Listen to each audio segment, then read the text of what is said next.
Merci beaucoup, Monsieur Yvan Dallaire, d'accepter cet entretien. Vous venez tout droit du Québec.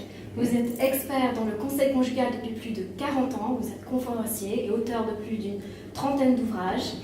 Merci beaucoup de... Bienvenue, Nathalie. Ça me fait plaisir de répondre à vos questions.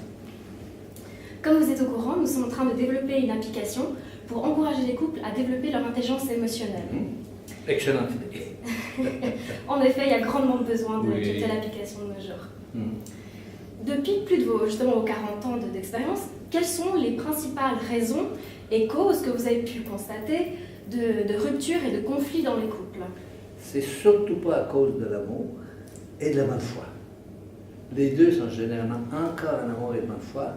Mais les deux raisons principales pour lesquelles on arrive que deux amants arrivent à se disputer et à devenir deux ennemis intimes, c'est souvent à cause de l'ignorance des petites différences qui existent entre les hommes et les femmes et qui sont lourdes de conséquences et qui expliquent pourquoi il y a tant d'incompréhension entre les deux, et l'ignorance des dynamiques qui sont au-delà de la conscience du couple, qui appartiennent au couple lui-même, qui a des dynamiques au-delà, et les efforts à faire pour arrêter de faire ce qui peut très bien fonctionner dans le monde des femmes, par exemple, mais qui ne fonctionne pas avec les hommes, et vice-versa pour les hommes.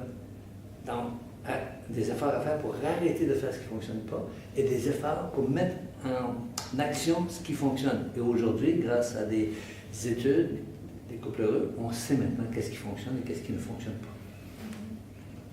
Quelle est l'importance justement d'avoir de la transparence émotionnelle dans le couple et jusqu'à quel niveau et quels seront les avantages et les inconvénients? C'est sûr que dès qu'on est en amour, il y a des sensations, il y a des émotions, il y a des rêves. Okay? Et dans la lune de miel, ils sont généralement très positifs. L'objectif serait de justement rester dans l'expression de sensations, d'émotions et de projets positifs. Mais évidemment, après la lune de miel, vient nécessairement une espèce de lutte pour le pouvoir, où là, les deux amants intimes risquent de devenir deux ennemis intimes.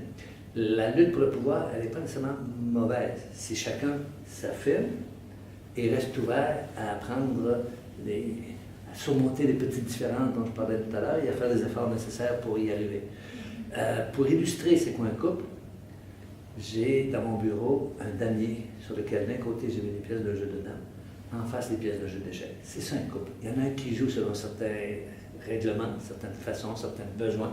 L'autre joue avec d'autres règlements, d'autres façons de faire, d'autres perceptions, d'autres besoins. Et malheureusement, si j'ignore ce qui est sensible chez les femmes, ce qui est sensible chez les hommes, on risque de se confronter et d'arriver malheureusement à l'expression d'émotions négatives. Et c'est ça qu'il faudrait éviter. Il faudrait essayer de rester dans l'expression d'émotions positives.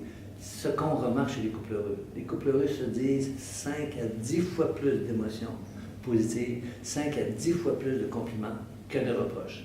Alors que les couples heureux laissent leur négativité prendre le dessus sur leur amour.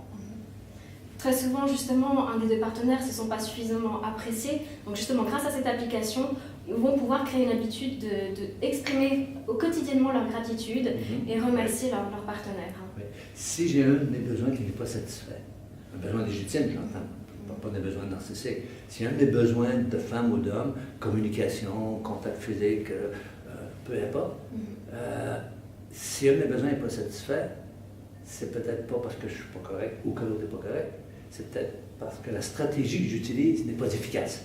Alors c'est là où il faut faire des efforts pour arrêter de faire ce qui ne fonctionne pas, abandonner la stratégie qui fait que ça ne mène nulle part et mettre en pratique des stratégies qui fonctionnent. Exemple, ça fait 20 fois que je te le dis. Est-ce que la 25e fois ça va marcher? Non.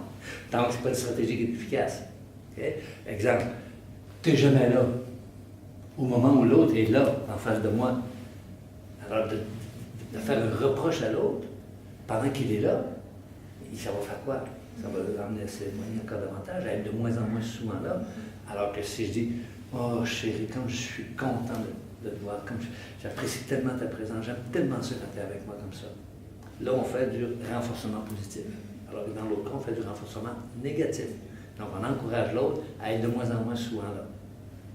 Et d'où l'importance justement de bien connaître la personnalité de son partenaire et de connaître les langages de l'amour qu'il va utiliser. Exact. Donc via l'application aussi, c'est aussi un moyen de leur permettre de mieux comprendre comment communiquer avec son partenaire. C'est ça, pour devenir bilingue.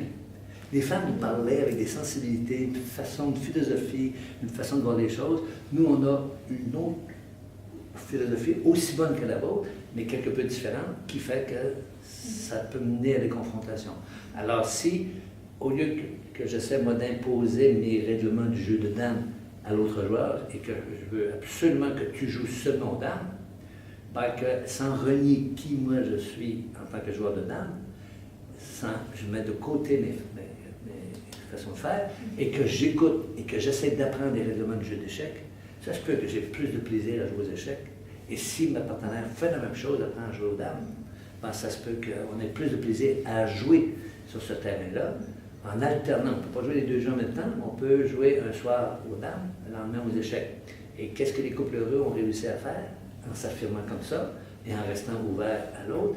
Ils ont découvert un troisième jeu. Ils ont inventé un troisième jeu à moitié chemin entre le jeu d'échecs et le jeu de dames, qui est peut-être spécifique à ce couple-là, ce que j'appelle moi une culture conjugale.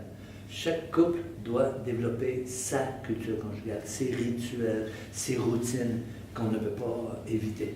Et c'est comme ça que si on réussit à s'apprendre l'un à l'autre, on augmente nos probabilités d'être heureux longtemps. Comment est-ce que vous pensez aussi que la banque de l'amour va pouvoir aider le couple à perdurer dans le bonheur? Avec, par exemple, justement, avec ce compte actif et passif. Oui. Si à chaque fois que je vous rencontre, je vis quelque chose d'agréable, il y a de fortes chances que ça me donne le goût de vous rencontrer plus souvent. Si à chaque fois que je vous rencontre, je me sens critiqué, je vis quelque chose de désagréable, ben, la loi fondamentale de la vie, c'est la recherche du plaisir et la fuite de la douleur. Donc, je vais m'organiser pour être de plus en plus souvent avec les gens avec lesquels j'ai plus de plaisir et fuir les gens avec qui j'ai plus de douleur. Alors, dans un couple, il faut faire des efforts pour essayer de rester du côté positif. Exprimer des émotions négatives, ça peut être très nocif, surtout si j'en exprime plus que de sentiments positifs. Mais, comme je disais tantôt, si j'exprime 5 émotions positives pour un reproche, pas une critique. Le reproche, c'est « t'es en retard, mon amour ». Une critique, c'est « t'as pas de parole, tu m'avais dit que ». Okay? Je m'attaque à la personne dans la critique, dans le reproche. Alors, je peux faire des reproches, mais je dis en même temps « mon amour, j'avais hâte que tu arrives ». Donc, on minimise le reproche et on dit 2 compliments. « Mon amour, j'avais hâte que tu arrives », c'est 2 compliments, ça. Alors, les couples heureux, c'est ce qu'ils font. Ils essaient de ne pas exprimer, pas refouler leurs émotions dites négatives, et ils vont exprimer davantage d'émotions positives. Tout à fait. Parce qu'on remarque beaucoup que dans les ruptures qui arrivent par surprise, les personnes ont laissé cumuler Oui. ces sentiments d'insatisfaction et au final, boum, ça explose. Oui. Oui.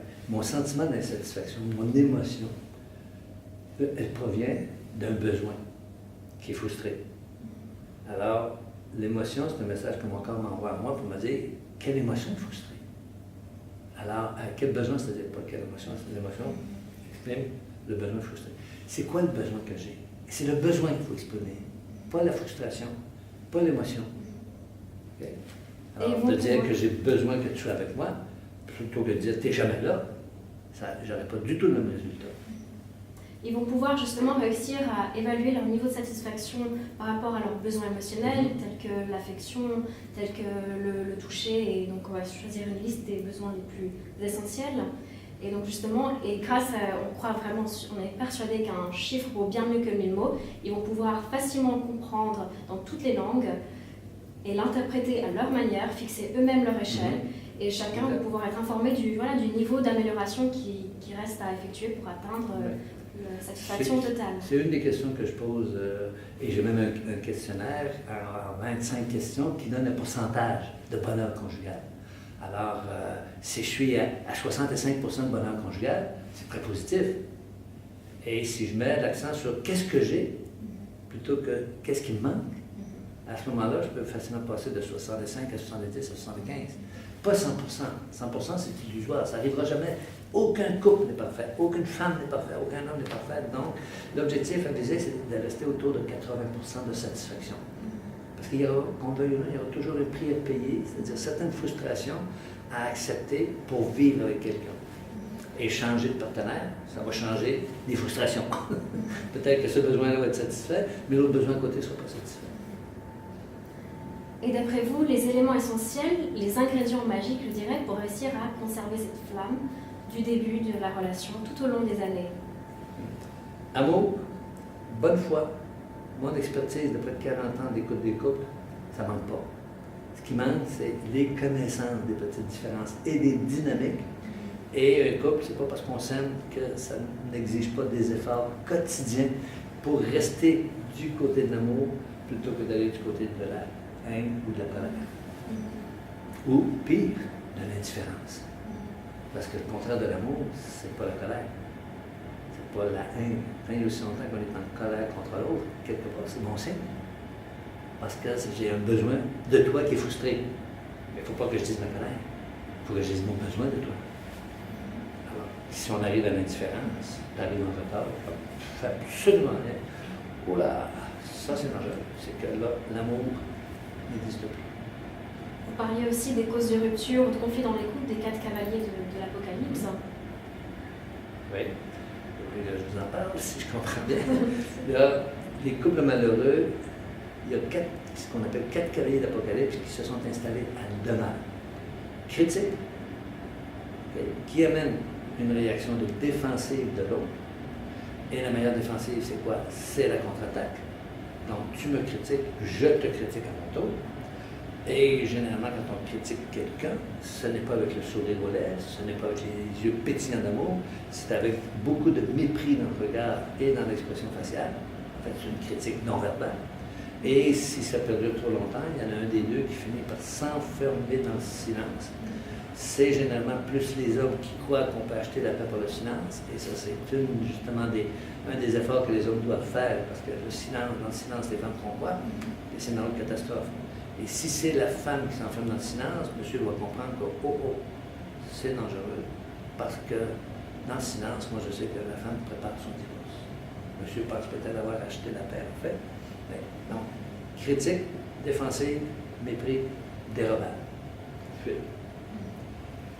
Il faut les foutre dehors, ces 4 cavaliers d'Apocalypse-là. Compliment. Donc, exprimer ce qui est positif, je construis des choses sur du positif, avoir des projets à court, moyen, long terme, prendre le temps de se rappeler nos beaux souvenirs, ça donne une base solide au couple. Si en plus on sort du fameux jeu « j'ai raison de voir les choses comme ça et toi tu as tort de voir comme ça », si on accepte que l'autre puisse avoir une perception différente, si on, après communication, on se rend compte qu'on n'est pas d'accord, on n'a pas un problème de communication, on a un problème de consensus, mais on peut quand même continuer de s'aimer même si on n'est pas d'accord. Tout à fait. Donc le but justement avec cette application, c'est de réussir à réinverser cette tendance de consommation dans le couple, de voilà, changer de partenaire dès que ça ne va pas. Donc on espère vraiment que grâce à cette nouvelle méthode, en amenant justement ces concepts en psychologie de couple, en les amenant dans notre réalité digitale, que ça va vraiment permettre à améliorer la vie des couples au quotidien et pour la longue durée. Vous avez beaucoup de travail et je vous souhaite bonne chance, mais je sais que de plus en plus d'hommes et de femmes, aussi parmi les plus jeunes, c'est ce qu'on recherche. On voudrait, tout le monde voudrait vivre un couple heureux. Alors, bravo pour le travail que vous initiez, que vous commencez. Merci beaucoup, M. Dallaire, pour vos recommandations et votre expertise. Merci. Merci.